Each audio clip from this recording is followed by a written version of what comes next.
viu? Eu vou passar aqui, fazer meu agradecimento formal do meu à tarde ao doutor Orlando Antônio Duarte Hernandes. É uma honra tê-lo conosco, viu, doutor Orlando? E no final a gente faz os agradecimentos, agradecer a CS Bioenergia. Por favor, Orlando, vamos começar. O senhor está com a palavra, viu, doutor Orlando? Bom, muito obrigado a todos, muito obrigado ao doutor Alan pelo convite, pelo doutor Antônio também, a toda a comunidade.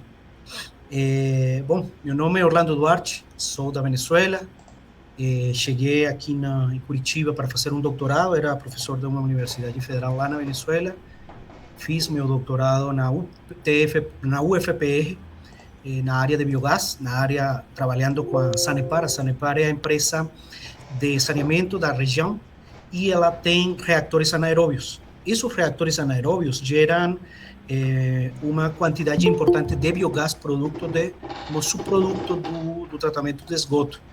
Isso levou a empresa, a Sanepar, a ter a possibilidade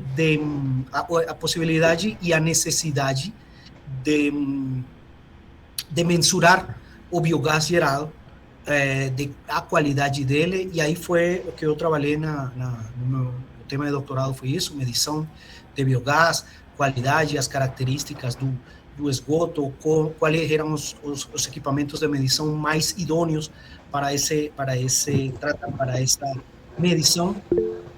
E depois, quando terminou o doutorado, saiu a oportunidade dentro da CS, que é uma empresa pioneira, e que a Sanepar faz parte da empresa, e bom, então decidi ficar com a minha família aqui no Brasil, e bom, agora sou o diretor técnico da CS Bioenergia. Vou compartilhar a apresentação, e na apresentação eu vou dar mais ou menos uma história do que é a empresa e de que se trata, beleza?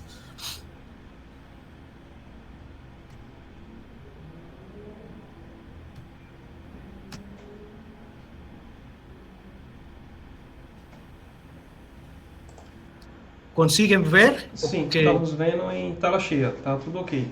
Ok. Bom, a CS Bioenergia é uma empresa de participação pública e privada. Como falei, ela tem 60% de uma empresa chamada Cataline, empresa regional paranaense, e da Sanepar, que tem o 40%. Então, a participação é privada e pública. O origem passou aí? Não passou ainda, está no primeiro slide, na capa. Eu não consigo ver. Tente dar ESC para sair. Pronto, tente voltar lá para a apresentação agora. Agora ficou modo de exibição. Tente passar um slide para ver se... Peraí. Foi? Não, foi não. Tem que sair, acho que, do modo de apresentação e entrar de novo. Não foi? Agora? Não. Tá no primeiro slide ainda. Ok.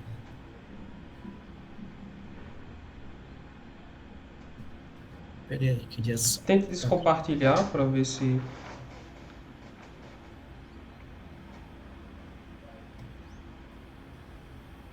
Tá, vou tentar novamente.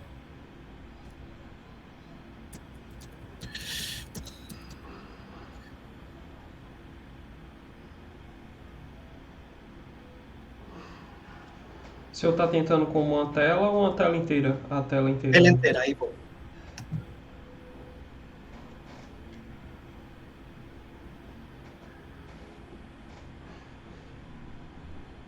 Pronto, vamos ver agora.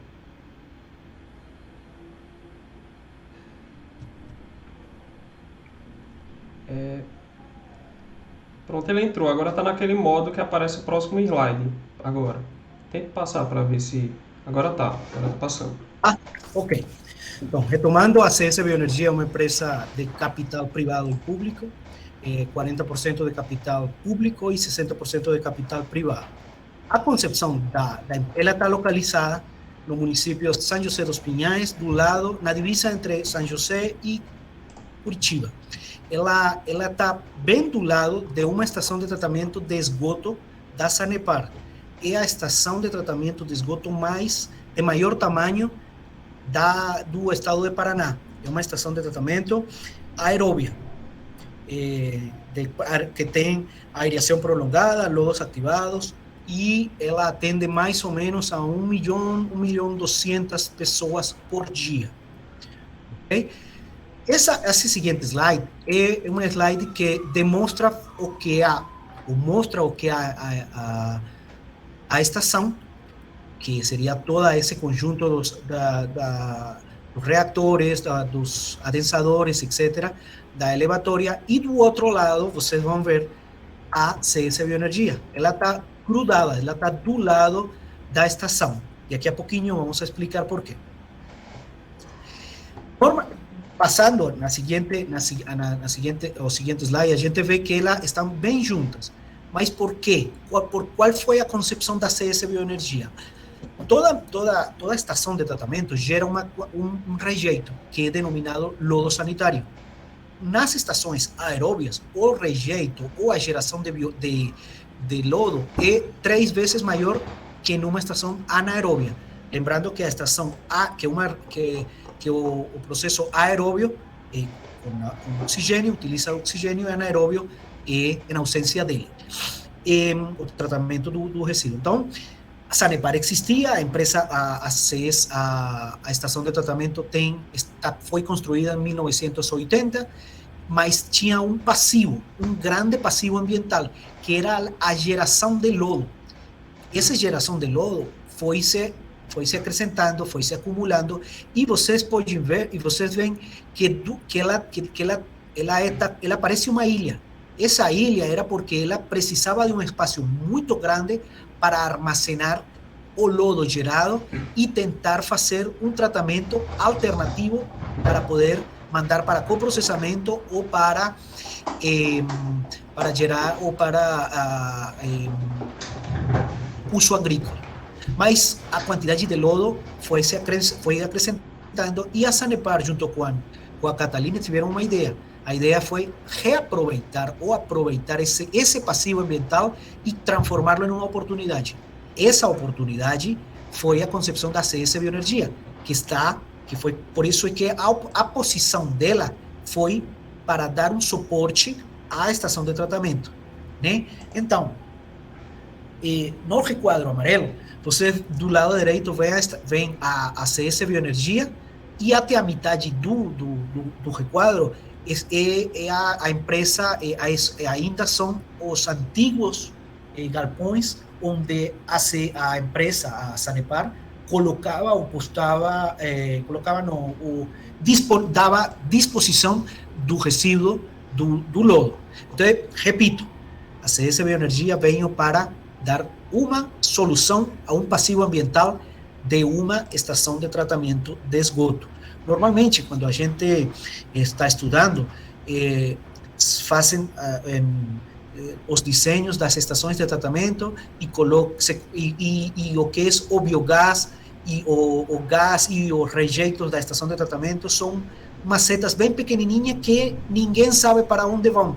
Bom, agora a situação está mudando, porque existem ou precisam se dar continuidade a esse tipo não é só tratar o esgoto, precisa também tratar os subprodutos, e muitas vezes tratar esses subprodutos podem ser uma alternativa de geração de energia, de geração de receita ou de uma disposição mais sustentável desse resíduo. Por isso, a CS tem como primeiro escopo tratamento de resíduos, neste caso o lodo sanitário gerado na estação de tratamento da Sanepar, mas também tem outra entrada de orgânicos. Esses orgânicos são, por exemplo, chocolate, resíduos de empresas de chocolate, de peixe, de frutas, legumes, resíduos que têm uma fração orgânica.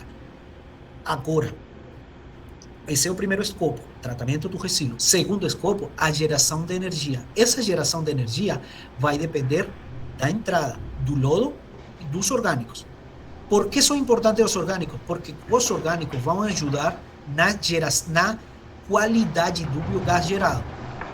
Para a gente gerar energia ou para fazer um coprocessamento dessa energia, a gente precisa gerar um biogás e a qualidade do biogás está ligada ou está atrelada à quantidade do metano dentro do biogás, né? Então, a participação dos orgânicos, do processo orgânico, é muito importante porque eles vêm a enriquecer as relações de carbono, nitrogênio, fósforo, etc. Okay? Para que não seja só lodo sanitário, okay? Para poder ser mais eficientes. Na digestão anaeróbia, a gente tem a fase de digestão anaeróbia, temos parâmetros para controlar a fase anaeróbia. E temos, esses parâmetros ajudam na produção do metano, e a produção de metano vai depender do tipo de substratos.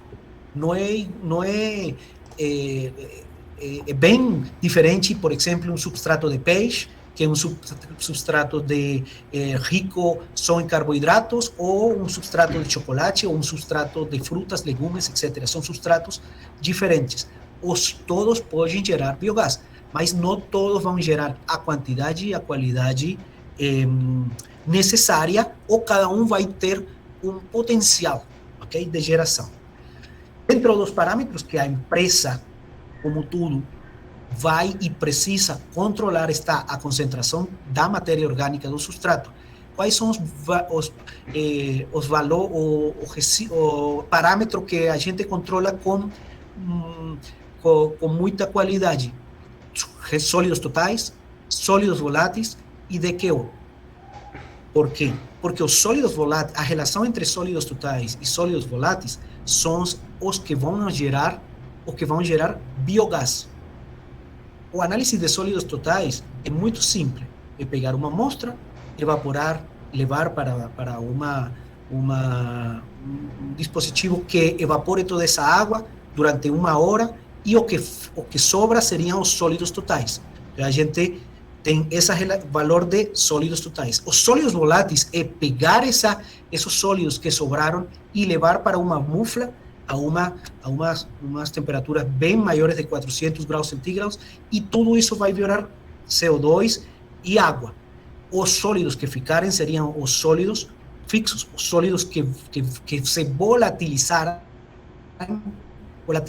são sólidos voláteis. E a gente precisa saber a relação ou a quantidade desses sólidos voláteis, porque esses sólidos voláteis são os que vão virar biogás. 50% deles são os que têm o potencial rico para gerar o biogás. Então, a ACS vai priorizando esse tipo de resíduos. Lembrando que esse é o nosso segundo objetivo, geração de energia.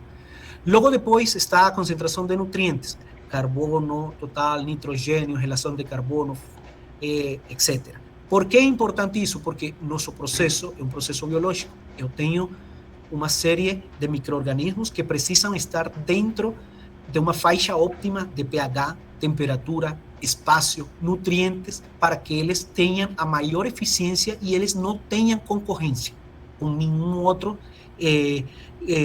micro-organismo. Então, a gente tenta dar o suporte necessário e a melhor faixa de temperatura, pH, espaço, etc., agitação, para que eles se reproduzam e tenham uma eficiência boa. Outra coisa muito importante que a gente controla é a toxicidade. Tentamos verificar que todo o substrato que entra na CS é visando uma coisa: geração de energia. O substrato, por quê? Porque o lodo da Sanepar já está garantido, ok? Ele é um lodo, a Sanepar trabalha as 24 horas do dia, 365 dias do ano, então a gente já tem uma fração orgânica fixa. Precisamos melhorar através da adição dos substratos dos orgânicos. O processo de produção de metano, vocês já conhecem. A gente o que procura aqui é a geração de metano mesmo, mas a gente gera essa descomposição da matéria-prima, da matéria orgânica, gera CO2 e gera H2S. e é controlado também.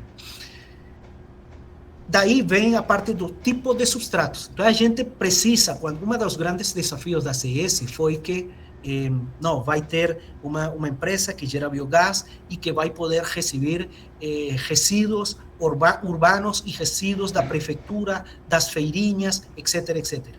Isso foi no início, mas na prática a gente viu que para que a ACS pudiera realizar ou pudiera gerar a quantidade de gás necessária com qualidade, a gente precisa ser seletivo nos substratos. Nos substratos em que? Sólidos totais, sólidos voláteis e os outros compostos. Ok? Para que tenham uma ideia, os orgânicos, o que a gente denomina orgânicos, que seriam frutas, legumes, os sólidos totais do projeto original era 14%. Os sólidos totais dos substratos, do substrato curitibano, paranaense, aqui, está entre 8% e 9%. Então, uma coisa é a parte teórica e outra coisa é a parte prática. Então, isso foi um dos grandes desafios que, na sequência, vou contar da empresa. A empresa foi projetada por uma empresa austríaca e está operando desde faz 4 anos atrás, mas estamos aprendendo a conhecer o mercado, a operação, etc., porque uma coisa é a teoria e outra coisa é a prática. Aqui está, os diferentes tipos de substrato podem gerar, podem ser utilizados para gerar energia elétrica, para ter uma energia térmica, como combustível, geramos resíduos que podem ser aproveitados em outras esferas também. E, bom, aí nosso processo é o seguinte: temos 5 tanques dentro da empresa, que são 2 digestores e 2 tanques buffer, 2 digestores, 1 poddigestor, ok? E na sequência vou dar os dados do projeto. Exemplo, lodo da ET Belém, a gente tem uma capacidade instalada de 900 metros cúbicos por dia. Assumindo a densidade específica da água, por exemplo, podemos falar que seriam umas 900 toneladas por dia de lodo que entra na empresa, a uma concentração de 2,5. Essa concentração, a gente precisa elevar esse teor de sólidos, porque 2,5 é quase água. Só que a gente precisa elevar esse teor de sólidos e a gente eleva até 6%. Para quê?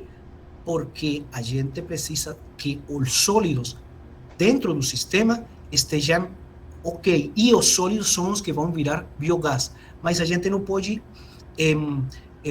aumentar demais os sólidos, porque todo o sistema é feito através, o trafego do lodo é feito através de bombas. Então, como trabalhamos em um ambiente sem oxigênio, todo está hermeticamente fechado. E trabalhamos através de tubulações e de bombas tipo Nemo. Okay?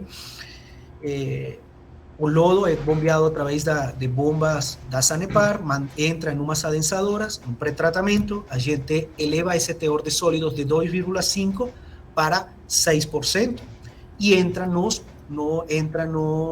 sistema. Do outro lado, paralelo, estão os orgânicos. Se vocês veem, a capacidade instalada da ACS é 150 toneladas, a 15% de sólidos totais. Por quê? Porque aqui o que a gente procura é o enriquecimento do metano, mas podemos receber de sólidos, em frutas, legumes, e também podemos receber de forma pastosa. Por exemplo, resíduos de empresas de chocolate, de peixe, de leite, estércol, de suíno, etc. Okay? E essas são as 2 principais entradas da empresa: lodo e resíduos orgânicos. E aqui está nosso processo de digestão. Temos 5 tanques, 2 tanques buffer, tanque 5 recebe o lodo, tanque 6 recebe o orgânico, o tanque 15 e o tanque 16 são os digestores de 5.000 metros cúbicos cada um, e o tanque 20 seria o tanque onde a gente armazena o lodo já digerido e o biogás, ok? Esse biogás é uma bolha que o biogás ele está sendo gerado constantemente, mas está sendo consumido em função de uma eficiência de uns motores que utilizam o biogás como combustível e geram energia elétrica. Mas antes, o processo de digestão precisa ser controlado, como falei, através de uma agitação, controle de pH, dureza, alcalinidade, temperatura, etc. Vocês podem ver, por exemplo, que dentro nas fotos que estão aí, tem umas serpentinas. Essas serpentinas estão dentro dos digestores e por aí passa água quente que ajuda a aquecer o lodo que está sendo misturado, ou que está dentro dos tanques. Do outro lado, agora vamos para o processo já de saída. Está todo o lodo. A gente trabalha as 24 horas do dia, 365 dias do ano. Temos uma entrada constante e a gente vai ter uma saída, ou precisa ter uma saída constante. Então, do tanque 20, da bolha que vocês viram lá, a gente precisa tirar esse lodo que já não tem possibilidade de geração de biogás. Esse lodo sai e é desaguado novamente, passa de 5% de sólidos para 20%. Esse 20% de sólidos, ele vai depois para um secador. Esse secador eleva o teor de sólidos de 20% para 80% e gera um lodo tipo uma areia. Esse lodo é um lodo que algumas pessoas, ou na literatura, falam que é fertilizante, mas a palavra fertilizante vai ter que se adequar à saída e ao substrato que entrou. Então, vai ser um resíduo rico em carbono, em nitrógeno, em fósforo, que pode ser utilizado como fertilizante, que pode ser utilizado como uso agrícola, mas que também tem ainda um poder calorífico. E esse poder calorífico pode ser utilizado para esse lodo como coprocessamento, que está sendo utilizado, neste caso, por algumas sementeiras aqui da região. Mas essa foi a linha do lodo. Agora vamos com a linha do biogás. O biogás, a gente tem instalado 2 motogeradores, cada um de 1,4 mega, e a gente gera essa energia. O pod tem a capacidade de gerar 2,8 mega de potência, ok? Os gases da combustão desses motogeradores são utilizados para aquecer a água que vai aquecer os digestores. Então, aí fecha o ciclo e o resumo seria o seguinte: temos 2 digestores, aí são 2, temos um diâmetro dos digestores de 20 e um pós-digestor de 25. A altura de 17, o pós-digestor de 8 metros, 8 de altura. O volume efetivo dos digestores, cada um são 5.080, 5.000 metros cúbicos, e o pós-digestor 3.400. A temperatura do processo está entre 36 e 38 graus centígrados. O tempo de tensão nos digestores é de 19 dias. A carga volumétrica do processo e do projeto é 4,46. E a gente tem a possibilidade de gerar 21 normal metro cúbico de biogás a 65%. E isso seria 67 megavátios hora por dia. Okay? Como falei, a CS é uma empresa que vem se consolidando. Uma coisa é a teoria, outra coisa é a prática. E um dos grandes desafios da empresa foi conhecer o mercado. E está sendo conhecer o mercado. Para conhecer o mercado, você precisa saber o substrato. Para saber o substrato, você precisa saber fazer análises do resíduo, da quantidade, da qualidade e da sazonalidade desses resíduos. A gente, vou mostrar rapidamente um pequeno exemplo do que a gente faz. A gente, por exemplo, tem resíduos como peixe, de frutas, gordura, lodo e escuma. Escuma é um resíduo de reatores anaeróbios de tratamento de esgoto que a Sanepar também tem dentro aqui como tecnologia de tratamento de esgoto. Cada um tem cada um desses substratos tem uma relação de sólidos totais e tem uma relação de sólidos voláteis, né? Se assumindo uma conversão de 50%, vocês podem ver que este resíduo, o resíduo do peixe, mesmo com 43%, ele vai ter um 90% de degradação. 90% destes 43% são sólidos voláteis e 50% desta quantidade poderia gerar ou pode gerar biogás, né? Então, quando você compara 1 tonelada de cada um dos resíduos, isso leva a tomar decisões. Olha, eu tenho um resíduo que tem umas características e que são, vamos supor, 20 toneladas por dia, mas tenho de outro que tem outras características mas tenho 300 toneladas por dia. Mas talvez, quando você faça o análise de sólidos totais, sólidos voláteis e potencial de biogás, você vai obter muito mais biogás de aquele de 20 toneladas que você recebeu que de aquele de 1.000 toneladas, de 100 toneladas que estavam tentando vender ou você receber. E isso é muito importante visando o segundo escopo da empresa, que seria a geração de biogás. Por exemplo, dentro num determinado mês, a gente teve uma entrada de 2% do peixe, 47% de lodo secundário da estação de tratamento da Sanepar, 46% de lodo primário da estação também, 4% de verduras, 0% de gordura, um bem quase despreciável, e 1% de outros resíduos. Em relação aos sólidos voláteis, já o peixe passa de 2% a 29% do total. Em relação, veja aqui que a quantidade de sólidos, de toneladas, o lodo que está entrando da estação de tratamento é quase um 90%. Mas, quando a gente já fala sobre sólidos voláteis, ele já se transforma em quase um 60%. Mas quando a gente vê de todo esse bolo de resíduos que entraram, quais foram os que geraram maior quantidade de biogás, olha aqui, veja que a quantidade de peixe, que apenas entrou 2%, teve pode ter uma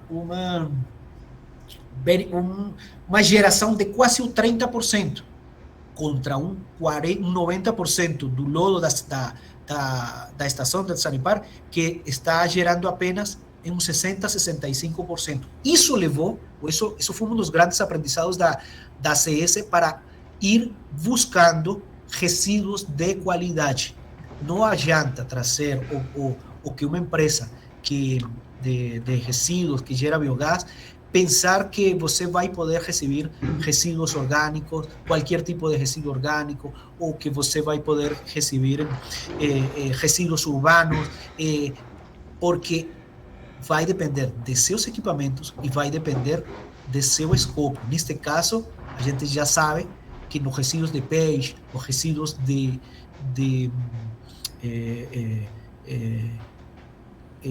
chocolate, carboidratos, leite, são resíduos bons. Por exemplo, para que vocês tenham uma ideia, no início a empresa começou a receber resíduos de shopping.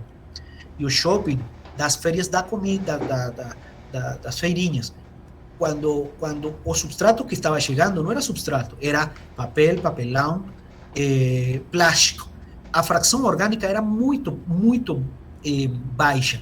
A gente fez um trabalho de recuperação, de reciclagem, de separação e passamos de 4, 5% da fração orgânica apenas a um 8% da fração orgânica.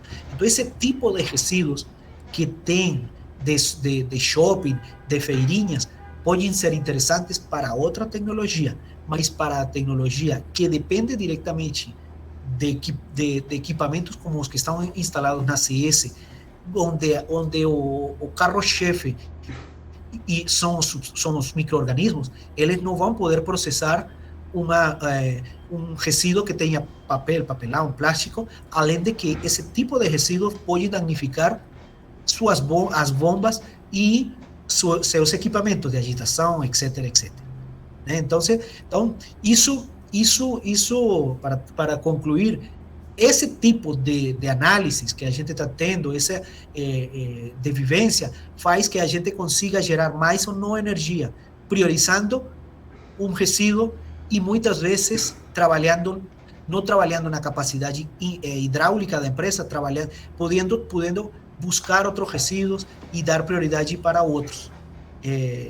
Isso era o que basicamente queria mostrar da CS. É uma empresa pioneira, é uma empresa que ainda está se consolidando, porque como toda empresa pioneira, ela está sempre foi atrelada a um plano de negócios, e o plano de negócios foi sobredimensionado em função do que ela podia receber e do que ela podia gerar. Isso faz que projetos de biogás, projetos de energia sustentável têm que ser bem estudados antes de ser implantados, precisam de um marco legal importante, precisam de um know-how, precisa que as tecnologias não sejam dependentes das empresas fora do Brasil, precisam se homologar fornecedores, tecnologias, mas também é importante mostrar que a empresa conseguiu e consegue gerar energia e está gerando energia para toda a cidade, e neste caso para Sanepar. Muito obrigado, era isso que queria falar. Mais uma vez gostaríamos de agradecer ao Dr. Orlando, a apresentação foi excelente, tenho certeza que vai ser de grande valia para todos os nossos pesquisadores, bolsistas aqui presentes, né? A gente vendo aí uma palestra sobre uma indústria real, né? Que praticando aí a biodigestão anaeróbica. E agora, então, passa a palavra aos ouvintes aí que quiserem fazer perguntas, né? Se sintam à vontade, pode fazer pelo microfone, pode também colocar aí um chat. Eu peço que levantem a mão, um por um, né? Para a gente seguir uma ordem. Então, vamos lá começar com Felipe Filgueiras, nosso aluno aí de doutorado aqui do PRH. Boa tarde, Felipe. Olá, boa tarde. Excelente apresentação, foi ótimo e é muito, muito ligado ao que eu pesquiso. Eu trabalho com a geração de produto de valor agregado a partir de resíduo da vinhaça, né? Uhum. E aí, uma coisa que eu achei bem interessante que o senhor falou, que eu penso muito nisso, é a questão de sazonalidade. E eu acredito que pelo tempo da apresentação e tal, o senhor não entrou muito nisso. Eu queria saber como é que vocês enfrentam esse problema da sazonalidade de geração de resíduo. Por exemplo, a gente tem a CEASA, a Central de Abastecimento do Estado, a gente tem um contrato com eles, e eles nos meses de verão, entre novembro, dezembro e janeiro, eles geram mais ou menos, a gente recebe deles 1.200 toneladas por mês de resíduos, de legumes, frutas, etc. Mas neste momento estamos em inverno aqui no sul, as temperaturas estão baixas. O mês passado, junho, eles só destinaram 400. Então, observem a diferença entre 1.200 toneladas contra 400. Felipe, aí a gente fica meio na mão. A gente o que precisa é saber como vamos a gerenciar isso dentro dos motogeradores, dentro do digestor. Todo o que entra no sistema é controlado por comandos automáticos. Então a gente tenta saber, olha, vamos supor, vão entrar 400 toneladas só vão entrar 400 toneladas de orgânico, de resíduo. A gente tenta buscar no mercado outro tipo de resíduos que compensem a falta dos sólidos totais e sólidos voláteis da sazonalidade do CEASA. A gente várias vezes foi obrigado a comprar esterco, literalmente. Fuimos a uma fazenda, compramos esterco para poder suplir a deficiência do orgânico. o que acontece aí é que as variáveis mudam, a parte financeira é uma coisa importante que precisa ser avaliada, mas a gente está meio na mão do mercado. Por isso que eu falei, precisa ser feito antes de qualquer evento, qualquer processo e projeto, um estudo de mercado. Por exemplo, a CS tem uma entrada, uma capacidade instalada de 150 toneladas por dia. A gente não tem, na cidade, temos resíduos, óbvio que temos resíduos, mas não temos 150 toneladas por dia com a qualidade necessária para gerar o gás que o projeto consigue fazer. Então, isso é muito importante. O estudo de mercado para a projeção futura. Perfeito, muito obrigado. Obrigado, Felipe. Agora temos o professor Emanuel, que é lá do grupo de energia da biomassa. Eles também têm um biodigestor lá, que opera na biorefinaria e resíduos sólidos orgânicos aqui da UFPE. Professor Emanuel, sinta à vontade. Né? Obrigado, Alain. Orlando, boa tarde. Parabéns aí pela sua apresentação. A minha pergunta, acho que complementa um pouco aí do que Felipe perguntou, e tu acabaste respondendo um pouco também, né? Mas do ponto de vista, tem a sazonalidade na oferta de matéria-prima, né? Material orgânico para entrar na biogestão. Mas também há a sazonalidade da qualidade dessa matéria-prima, né? E como isso tem afetado, por exemplo, esse valor médio que tu disse, né? A gente produz aí 21 normal metro cúbico de biogás por dia. Vocês percebem isso na planta, essas flutuações de produção de biogás em função da qualidade e da variabilidade da matéria-prima? Isso é perspectiva aí perceptível, desculpa, na planta de vocês? E só para complementar, Orlando, se me permite, claro. Uma segunda pergunta é em função do custo de vocês com o tratamento desse gás depois de produzido na planta de biogestão. Isso tem sido um problema para a empresa, para que isso entre nos grupos geradores? Se puder falar um pouquinho sobre isso também, Orlando, te agradeço muito, viu? E parabéns aí pelo trabalho. Professor Emanuel, a sazonalidade, como o senhor falou, depende da quantidade do resíduo de entrada e da qualidade. Exemplo, quando a gente tem a entrada do peixe, eu sei que depois de 24 horas eu vou ter um pico de produção, e depois de 3 dias eu vou ter mais um pico de produção quando entra determinado substrato. Então a gente foi com o tempo avaliando que existe essa diferença de geração, só que eu não consigo, doutor Emanuel, quantificar quanto cada resíduo consegue impactar. O peixe é 30%, o outro porque ele vai depender da mixtura dele dentro, da qualidade dele, que não depende de mim, porque depende de como foi a empresa que mandou, por exemplo, mas sim existe uma diferença com a sazonalidade dos resíduos. Outra coisa importante é que o sistema se adapta. O sistema, vamos supor, está entrando temos uma determinada cultura, vamos supor que temos tomate, cebola e mamão.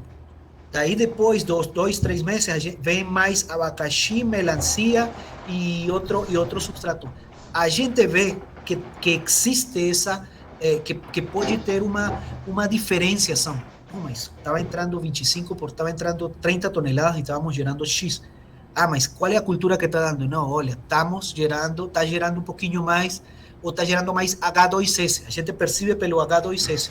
Temos um problema ou temos um pico de H2S. Qual é a cultura que está entrando? Está entrando mais ou menos 30% de tomate. Melancia. Então a gente já sabe, não podemos falar científico, que está cientificamente comprovado. mas empiricamente a gente já começou a verificar essas mudanças e o sistema vai se adaptando. Tem momentos que o sistema, quando chega um determinado produto, por exemplo, quando a gente vai receber a semana que vem resíduos de batatas e a gente já sabe que eu não posso receber 30 toneladas ou 50 toneladas num dia. Eu tenho que receber 5, depois 3, depois 10. Eu vou preparando o sistema para que ele tenha porque daí senão posso ter um problema de inibição ou um problema dentro do processo. Exemplo, uma vez McDonald's mandou uma carga de um caminhão que estragou. Então imaginem 30 toneladas de batatas de McDonald's e a gente jogava e os operadores praticamente choravam, todo mundo olhava e a gente recebendo essa quantidade de batatas. Entraram as batatas. 24 horas depois, a gente não sabia o que fazer para controlar o H2S. Por quê? Porque normalmente os produtos industrializados têm sulfito e têm grande quantidade de enxofre. Esse enxofre, quando entrou no sistema, gerou H2S, daí a gente, pensando que íamos a ter uma energia, um potencial de energia com essas batatas, a gente o que teve que foi terminar queimando esse biogás, porque o H2S ficou tanto tempo no limite superior a 2.000 ppm que não podíamos utilizar como combustível porque podíamos danificar as partes metálicas dos motogeradores. Então, os substratos têm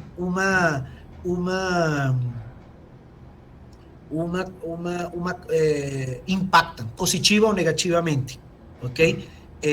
A sazonalidade é importante, só que eu não consigo, como empresa, controlar. A única coisa que eu consigo é parar de receber, mas eu não posso exigir, não. Por exemplo, a empresa de chocolate, ela às vezes manda chocolate, às vezes manda wafer, às vezes manda leite, outro dia manda... Eu não consigo ter poder falar para eles que qual resíduo vou receber ou não. O que eu tento é me adaptar, ou a empresa tenta se adaptar. O que a gente faz é, se dá problemas, e se o comando que estávamos fazendo era, sei lá, 50 metros cúbicos ou 100 metros cúbicos por dia para cada digestor, vamos a fazer 20, vamos fazer 30. E eu tento parar a geração ou não do sistema de algum problema. Em relação ao custo, professor Emanuel, em relação ao custo, a gente tem um biofiltro que, em teoria, tem um 90% de eficiência. De 2.000 ppm de H2S, podemos baixar para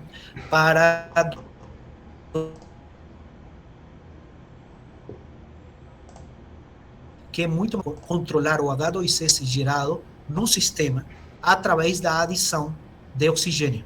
Se eu controlo a adição de oxigênio controlado, bem pouco, com dosagem mínima, para que esse oxigênio reaja com enxofre e forme sulfato, e ele precipite, e ele vai sair diluído no lodo. Então a gente deixou de ter problemas com o H2S. O problema, por exemplo, das batatas, a gente não conhecia todo o que foi feito. Hoje, se vão chegar 30 toneladas de batata, eu falaria, ok, vou receber 20 toneladas hoje, aumento o oxigênio, vou processando amanhã novamente, mas não as 200 toneladas em 24 ou em 48 horas. Então, é como nosso sistema é um sistema biológico, não dá para comer do jeito, não dá para fazer alterar nosso regime, nossa dieta, e outra coisa importante, que não dá para comer McDonald's o dia todo. Obrigado, Orlando. Valeu. Obrigado, professor Emanuel.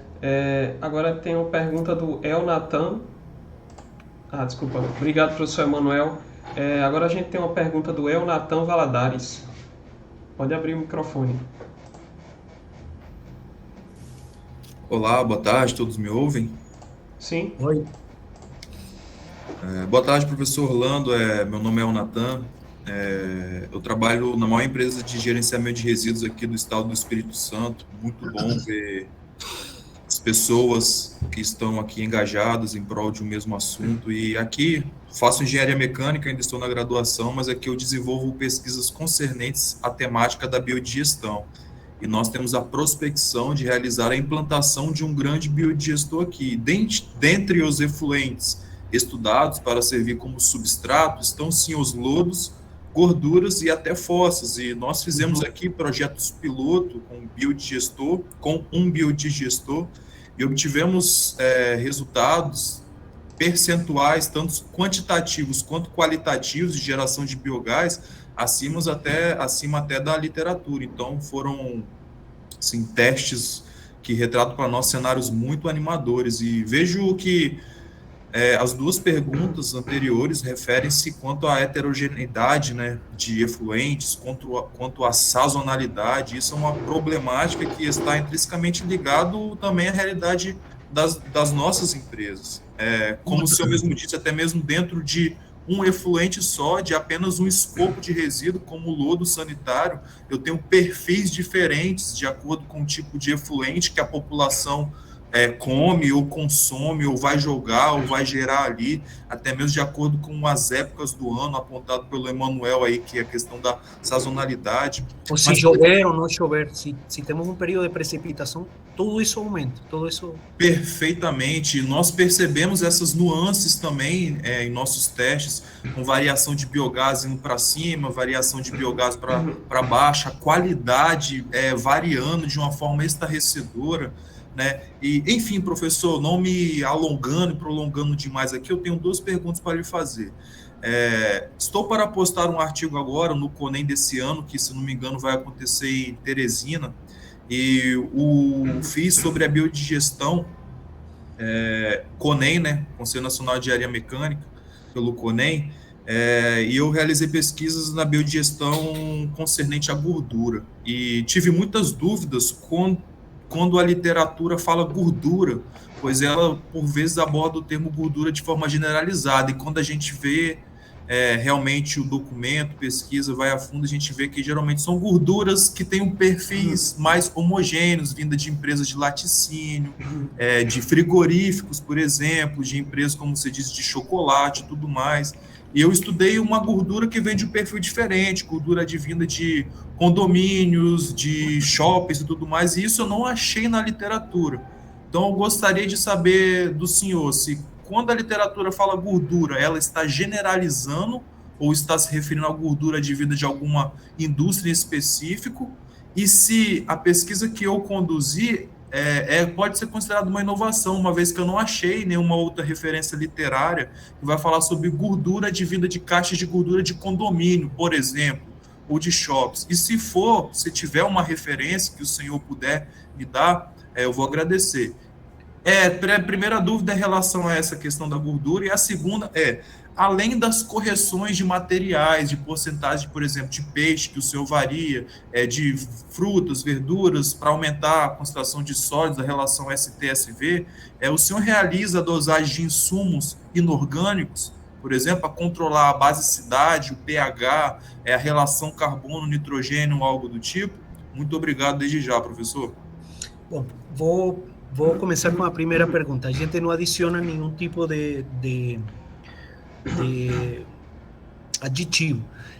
Em algum momento a gente cogitou a possibilidade de adicionar cloreto férrico para baixar o H2S, que quando a gente estava com o problema de H2S, mas a gente sempre sabe que todo que é adicionado no sistema, ele vai sair novamente lá no lodo, e como o lodo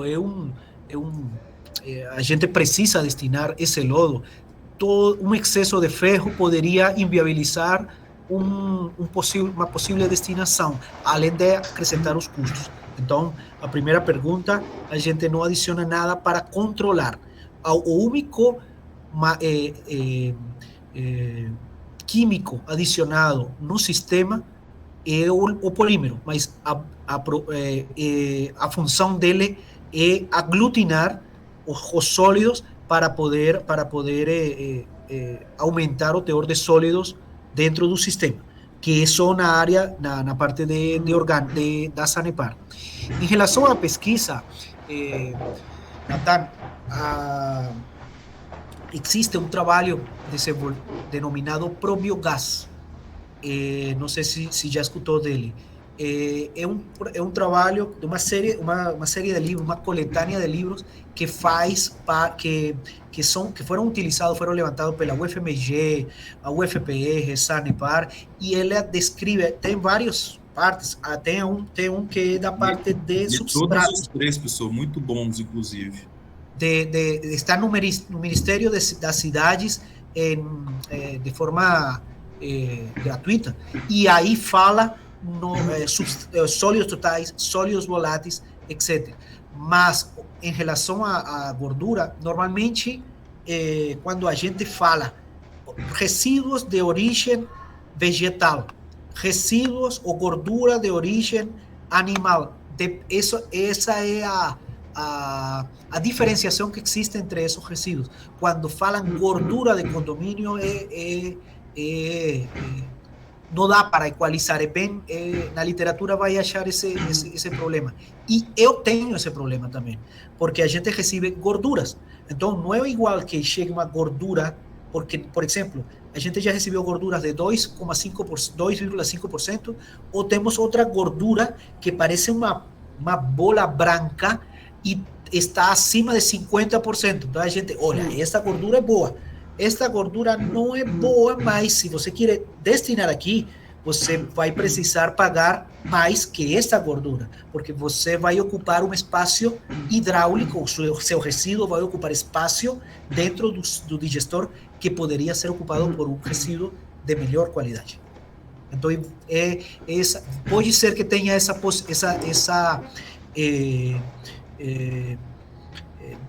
esse problema. E uma coisa que acontece com a parte de biogás é que a gente encontra trabalhos, citações, que são trabalhos teóricos, e é bem difícil achar valores de medições, no meu doutorado eu tive muito problema porque não podia comparar, não conseguia comparar, porque falavam, por exemplo, que um biodigestor com umas características do laboratório, quando eu ia comparar esse valor com o meu valor, que era um valor em escala plena, não conseguia e não existia uma ligação entre os dois, mesmo que seja com esgoto, mesmo que era um reator WASB, mas são situações diferentes. Perfeito, professor. Eu enfrentei as mesmas problemáticas, cara, e assim, agradeço muitíssimo a resposta do senhor, a prontidão de vontade ao responder as questões. Obrigado, eu agradeço. Obrigado, Nathan. Agora a gente tem uma pergunta do professor Vanderly, que é aqui do PRH 48, ele trabalha nessa temática. Olá, boa tarde. Boa tarde. Você quer me ouvir? Sim. Certo. Boa tarde, doutor Orlando Duarte. Obrigado pela sua apresentação. Travou? Não, pode falar. Voltou, certo. Doutor Orlando, eu queria saber se há alguma informação dentro do processo de vocês acerca da desidratabilidade do digestato, do digerido, daquilo que sai dos reatores de vocês. Então, se o processo biológico que acontece lá se favorece ou se tem algum problema relacionado ao potencial de desidratação daquilo que sai dos digestores. Você tem alguma informação sobre esse assunto? Específico, a gente é difícil, não fazemos uma análise tão aprofundada do lodo, mas, por exemplo, não sei se vai responder a sua pergunta. Nosso lodo que sai do tanque 20, ele sai com mais ou menos 4,8% de sólidos, entre 4% e 5% de sólidos. A gente consegue, através de um filtro prensa, levar até 18% e 20%. E a gente, através desse 18%, 20% entra num secador esse secador é um secador indireto que através do vapor da caldeira, a gente tem uma caldeira que gera esse vapor, aquece as serpentinas do secador dentro e evapora a água, ou evapora o excedente de água do lodo, e a gente gera ou consigue valores de 85, 90% de sólidos. Peraí.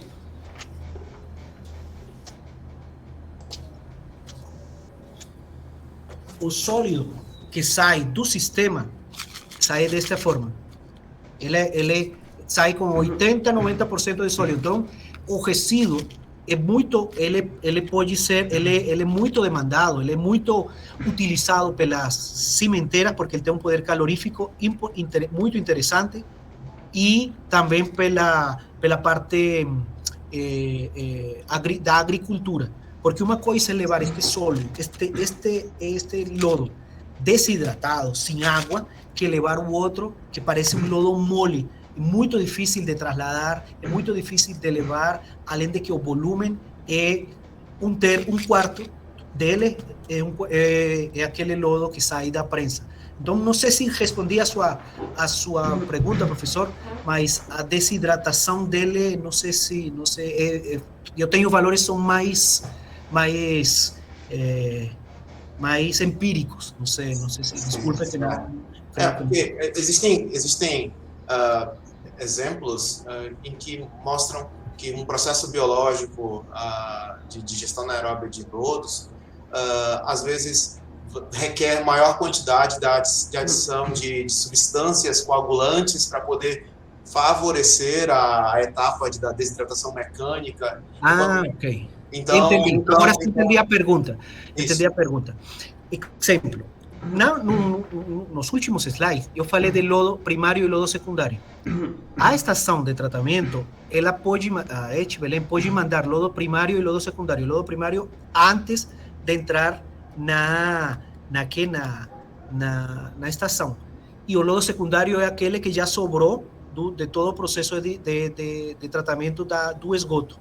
Quando a gente trabalha no mesmo equipamento, na adensadora, com o mesmo polímero de carga, alta carga, de uma empresa, da empresa Matrix, com peso molecular alto, ele tem um valor, ele tem uma eficiência muito maior quando é lodo primário que quando é lodo secundário.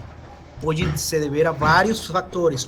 Que na estação já adicionaram polímero, outro que talvez a relação de sólido fixo, sólidos voláteis seja diferente num outro. Então, existe sim, professor, uma diferença, e a gente vê a sazonalidade dele, dependendo, às vezes a prensa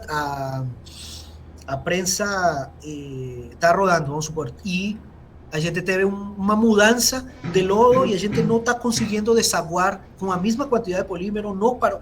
Mas o que aconteceu? Não, foi que mudamos aqui, foi que fizeram um comando lá na estação e o lodo mudou. Então, só que eu não sei por que essas mudanças. Isso poderia ser um trabalho muito mais para a academia. Hoje, a gente não tem essa possibilidade de ser tão estricto na parte do análise, mas sim existe, professor. Tá ótimo, muito obrigado pela sua resposta.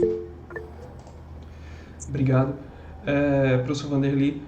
Doutor Orlando, você ainda tem um tempinho, que eu me lembro que você disse que queria sair às 3 horas.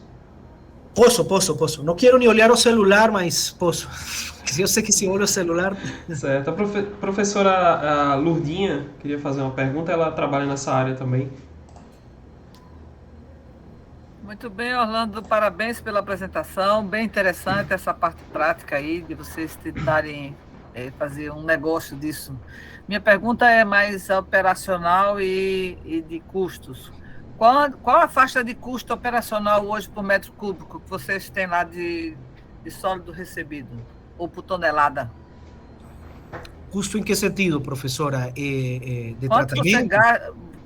Quanto é que você gasta para poder Porque você tem não estou perguntando de lucro, estou perguntando do custo operacional. Custo operacional. Quanto gasta, qual é o valor por tonelada ou por metro cúbico da operação de um sistema feito esse?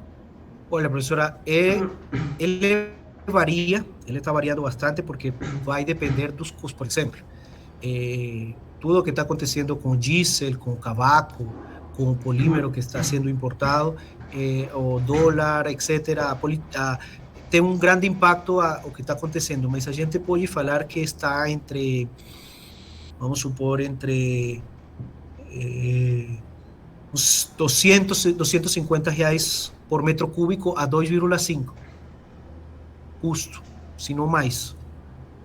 Então, é um negócio que é rentável. É um negócio que é rentável comparado contra, dependendo do plano de negócio, professora, porque por exemplo, quando a gente projeta que vai ter uma entrada de 150 toneladas de orgânico e vai gerar 20.000 metros cúbicos de gás, você projeta uma receita em função de uma entrada de energia. Mas se na realidade você apenas está gerando 30% dessa energia, o plano de negócios fica um pouquinho não batem e não fecham as contas. Hoje posso falar que a CS é deficitária, mas deficitária porque a CS tem uma particularidade muito que Sanepar é sócio e é cliente. Então, antes deles, a gente ganha por metro cúbico de lodo recebido e ele paga por esse lodo. Mas, por outro lado, ele paga também pela energia. Mas ele também cobra outras coisas da gente. Então, hoje, repito, nosso processo é deficitário. Mas é deficitário em função do projeto que foi instalado. Okay? Vai depender de qual é o objetivo de cada um. Mas hoje é deficitário, professor. Mas a energia que você gera no biogás, eu entendi que ela é consumida no próprio sistema. Então, vocês não têm um excedente de biogás para fazer um negócio. Então, assim, é mais a questão ambiental, de não levar para aterro, de aproveitar, fazer um adubo, etc. Ou vocês têm lucro com quer dizer, bem, já é deficitária, já sei que é deficitária, então lucro não tem. Mas como é que está? A gente tem um contrato com a Sanepar e esse contrato a gente injecta a energia, temos um excedente de energia, sim, professora, a gente tem todo o consumo interno, o que acontece? A nossa energia vem da Copel. A Copel, a gente não é uma ilha, a gente precisa consumir ou estar ligado à rede da Copel. Se a gente está gerando energia, a gente está injetando, consumindo essa energia e todo o excedente está sendo injetado na rede da Copel. Essa energia injetada, a gente contabiliza em forma de créditos. Esses créditos são comprados pela Sanepar e a Sanepar distribui essa quantidade de megawatts gerados nas unidades dela. Então,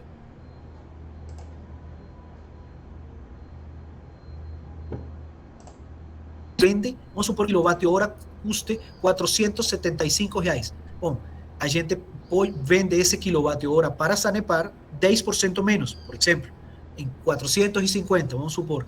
Então a Sanepar tem uma economia de 10% em comparação com o mercado. Para ela é negócio comprar nossa energia. Por isso que eu falo que Sanepar é cliente, sócio e fornecedor ao mesmo tempo. Mas a gente se gera energia e injecta energia. Muito bem, mas tem muita gente boa aí na Sanepar e eu vi que o professor Miguel também está dando apoio aí a vocês, né? O professor Miguel Ice. O professor Miguel é meu grande amigo e foi meu orientador. Muito bem.